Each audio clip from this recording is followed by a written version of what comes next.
There is no objective reality. Reality is what we imagine it to be. Life is a constant process, a constant act of imagination. All right? That's Immanuel Kant. That's the first idea I want you to understand. Reality is what we imagine it to be. That is the most dangerous idea in economics. Money only works because we all agree to imagine it does. I need you to remember that, because he's about to show you the biggest magic trick in human history. So there's past, there's present, and there's future. We'll be looking at all three this semester, the past, the present, and the future. We will be analyzing all three in order to construct a more objective reality for ourselves. We will not succeed, we will fail.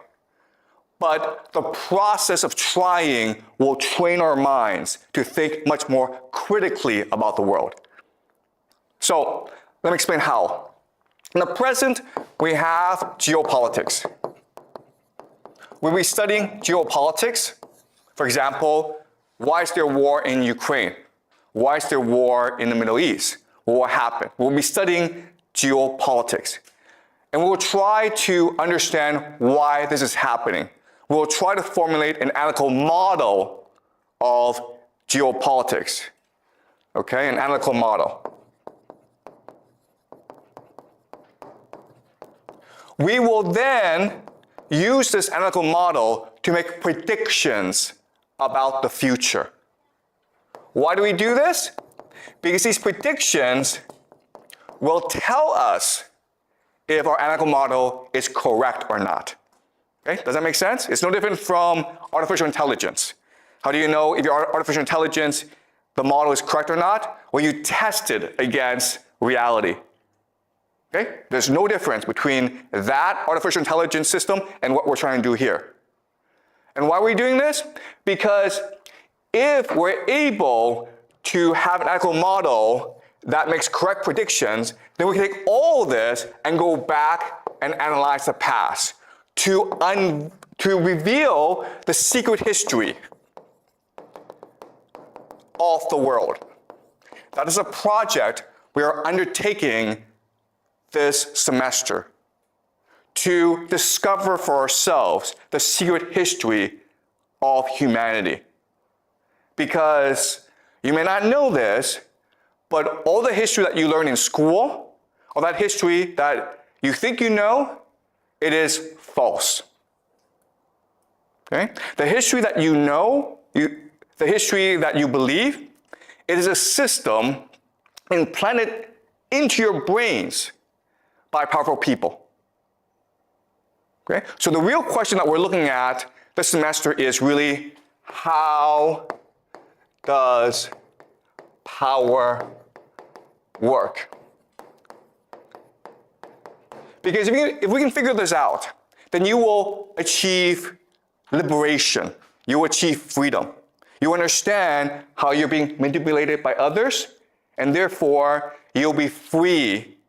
You'll be empowered to live the way you want to live, to see the world that is true to you. The history you learned in school was curated by the people who benefit from you not asking questions. That's not conspiracy talk. That's how institutions work. Pay attention to the math that's coming, because the math is where the lie falls apart. So, let me give you 3 concrete examples of how power works. Okay, the first example is money. Let us do a thought experiment. I'm a bank, okay? I decide I want to open a bank.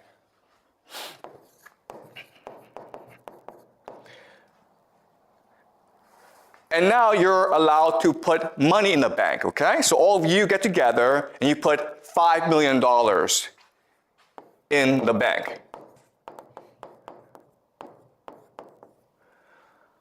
Not $5 million. Now, why do you put $5 million into my bank? Because I promise you 1% interest, right? 1% interest. That's a really good deal. But now, because I owe you some money, right? I owe you 1% interest. I now need to go make money for myself.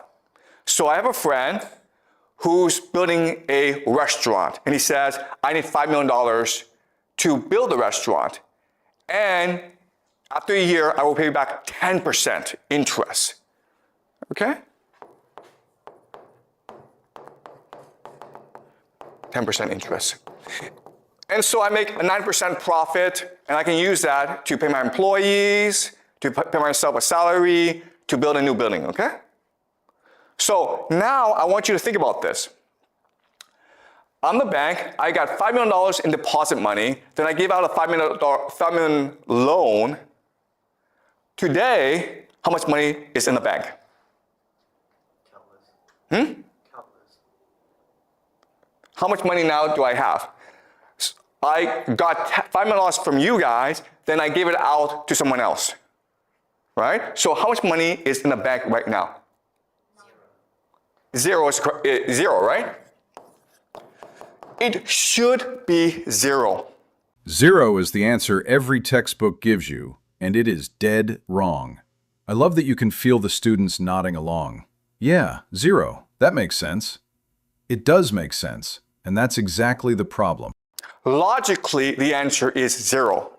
In fact, zero is the answer that you are taught in economics.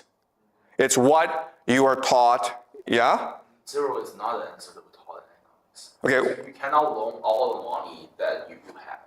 Like, for example, if they will have a limit, like 25%, I don't know. Okay. Maybe 10%, so you can only loan like 4 million pounds. Okay, yeah, okay, really good point, okay, oh yes.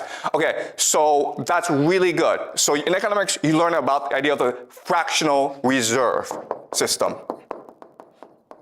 Okay, what's fractional reserve? As you say, you must leave behind a certain amount of money.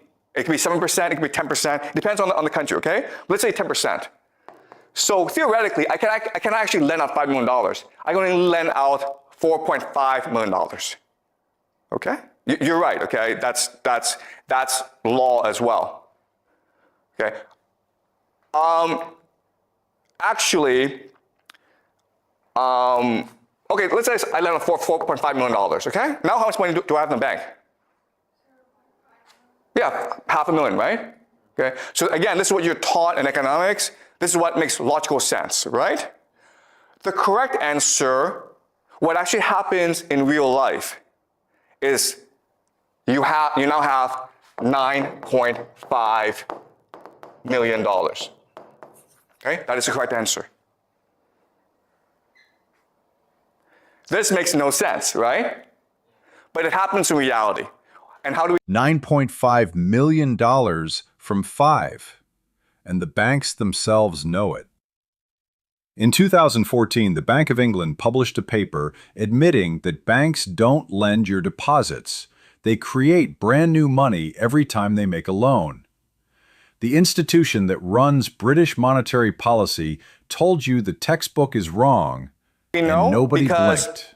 Over the past 20 years, Chinese banks, like the Bank of China, the Bank of Industry and Commerce, the Agricultural Bank of China.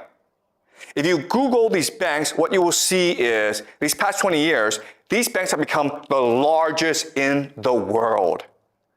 How did that happen? Was it because Chinese people got rich and put all the money in the bank? No, that's not what happened. What happened, guys?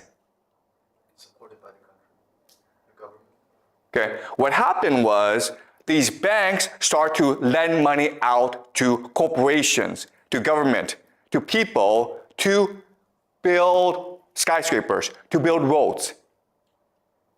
In other words, the banks started to create money out of nothing in order to finance China's infrastructure projects. And that's what banks are allowed to do. They're allowed to print money, create money out of nothing. Okay? He said they're allowed to. Let that sit with you for a second. ICBC, the biggest bank on earth, has $6.3 trillion in assets, and 69% of it is owned by the Chinese government. That's not a free market. That's a government printing press with a corporate logo on it. Does that make sense? Now the question then is, wait a minute here. That's kind of absurd. How this system come into being? How is it created? Okay, well actually, there's a very easy explanation for where we got the system from. All right, so let me explain the history and the origin of the system. So in the beginning, it was merchants who engaged in finance because merchants needed money in order to facilitate trade. Okay? And some merchants became extremely wealthy. And when they became very wealthy, they started banks in order to support trade and other merchants. Okay, so these banks traded in gold because that was the primary source and supply of money back then. Okay, so what happened is you would come and you would put your money, your gold, in a bank for safekeeping. And the bank would give you a contract, right?